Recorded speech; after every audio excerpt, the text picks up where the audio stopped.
50% off second book. Books. Book talk. 50% off second book.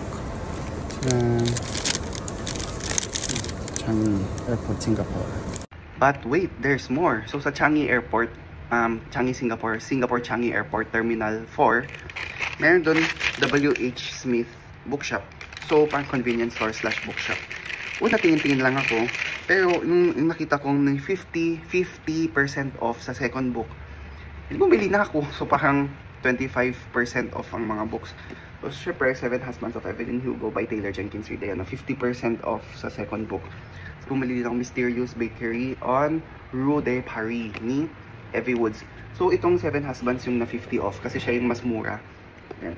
So total naka-6 na libro ako sa Singapore.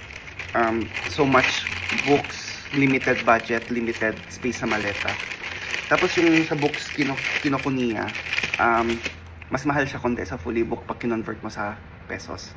Pero syempre gagastos tayo. Salamat C-Bank. Hindi to sponsored pero peke naman C-Bank. Tapos itong si W.H. Smith, una nagtaka ako bakit may 50% off sa second book promo. But on the other hand, Singapore yun, so imposibleng peke, imposibleng counterfeit ang binibenta nila. So yun lang, happy book shopping, book hoarding.